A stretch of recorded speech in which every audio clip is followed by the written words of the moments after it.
This week, as we study social groups and formal organizations, we have several questions to answer. The first question, as we are looking at ourselves as an expressive leader, we see that this is a leader that focuses on overcoming interpersonal problems in the group, diffusing tensions, and promoting solidarity. Now, from that definition from the book, we look at how we're going to deal with the issue of our vice president and CEO continuously being at odds with one another. Now, in dealing with the social dilemma, we look further at the book at the conflict perspectives. On page 117, we see that under the conflict perspective, conflict theorists contend that organizational goals reflect the priorities of those who occupy the top positions. Viewed in this manner, organizations are not neutral social structures pursuing clear goals, but arenas for conflicting interests in which societal issues and power relations of society are played out.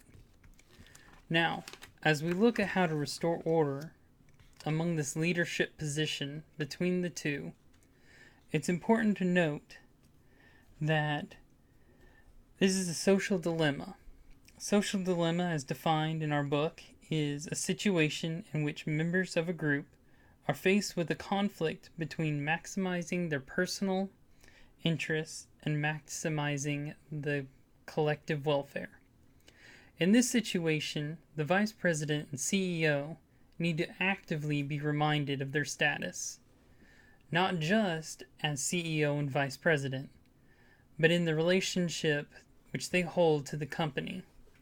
They are two who are in charge of a great deal in managing the company, and if they fall apart, the company falls apart as well.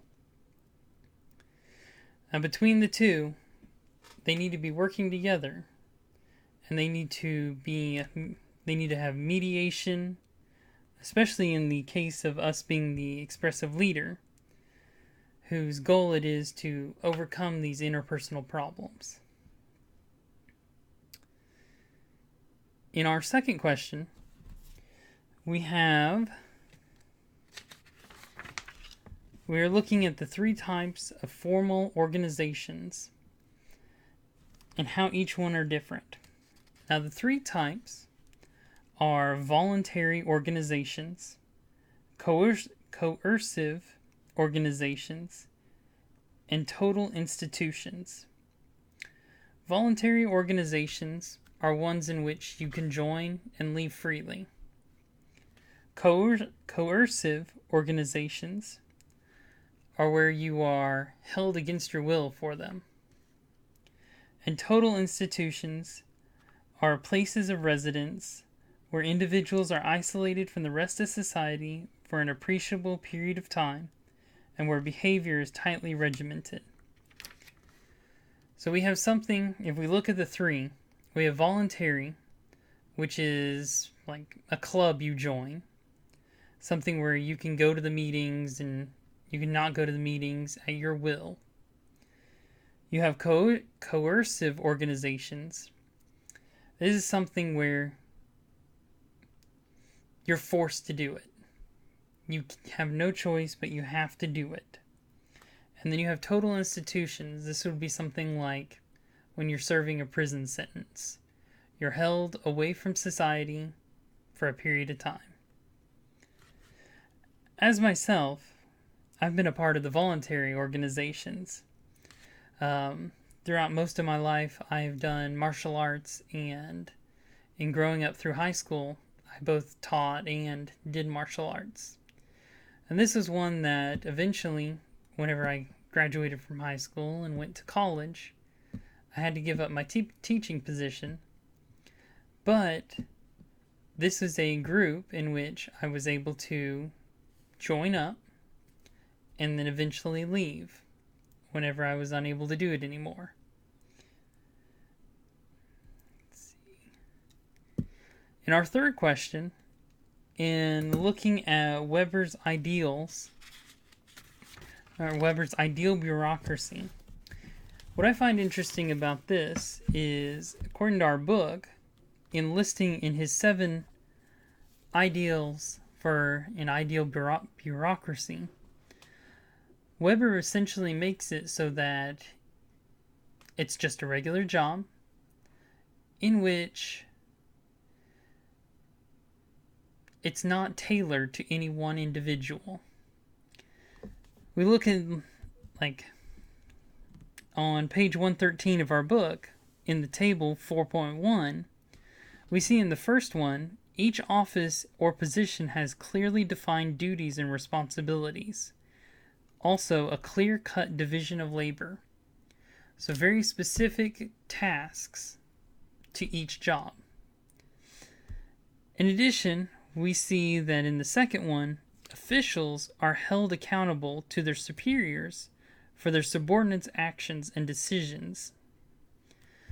So we not only see that what you do is held accountable, but what those under you are responsible for as well. In the third one, we see that activities are governed by a consistent system of rules and regulations.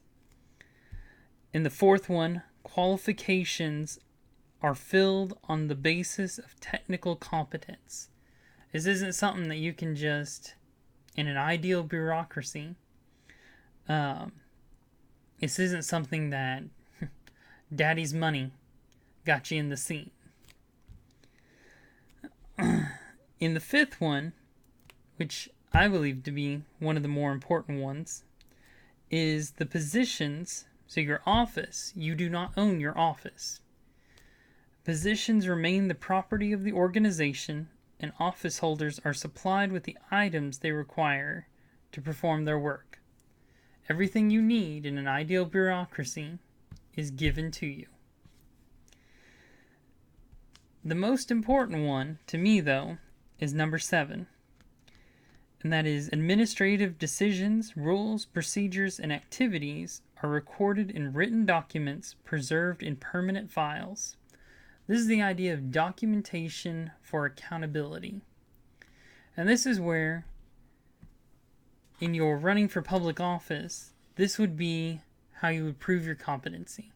Here's a written record of when you come into the bureaucracy, your decisions that you've made, and all the choices that you've been a part of are clearly able to be seen here.